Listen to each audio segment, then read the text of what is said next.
বন্ধুরা, ইদানিং দেখতে পাচ্ছেন যে আমাদের প্রত্যেক মানুষের টাকার চাহিদাটা যেন দিনে দিন বেড়েই চলেছে, যা কখনোই এতটা কিন্তু মাত্রায় ছিল না। এবং এর জন্য ওয়ান অ্যান্ড অনলি কারণ হচ্ছে শুধুমাত্র এই মোবাইল ফোন। তার একটা বিশেষ দৃষ্টান্ত দিয়ে আপনাকে আমি বলতে পারি যে কী করে আজকে আমাদের এই মোবাইল ফোন আমাদের টাকার চাহিদা দিনের দিন আরও বাড়িয়ে চলছে। মানে আপনি যত টাকাই উপার্জন করুন না কেন, সেই টাকাটা কিন্তু আপনার কাছে এনাফ মনে হচ্ছে না। মাসে 1 লাখ টাকা কামালেও সেটা মনে হচ্ছে ইটস নট এনাফ।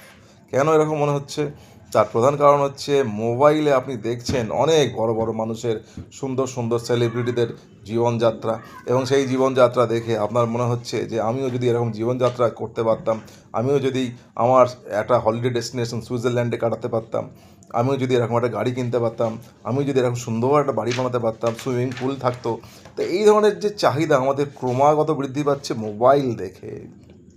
আগে তো এত কন্ট্যাক্ট ছিল না, এখন কন্ট্যাক্ট ক্রমশ বেড়ে যাচ্ছে, মোবাইলতে দেখছি আমরা। তার ফলে কী হচ্ছে, কোনো চাহিদাই আমাদের মনে হচ্ছে না যে পূর্ণ হলে আমরা সন্তুষ্ট হচ্ছি। আজকে যদি আমরা একটা 1 লাখ টাকার ফোন কিনলাম, তো কালকে মনে হচ্ছে এটা এত ওর কাছে আছে আরও দামি ফোন, আমাদের আরও ফোন চাই, আরও দামি আর কিছু কিনতে হবে। তো এই যে দিনের পর দিন আমাদের যে অসন্তুষ্টি বাড়ছে এবং আমরা অনেক জিনিস কনজিউম করছি, এর প্রধান কারণ ওয়ান অ্যান্ড অনলি সেটা হচ্ছে এই মোবাইল ফোন। মোবাইলটা কম ইউজ করুন।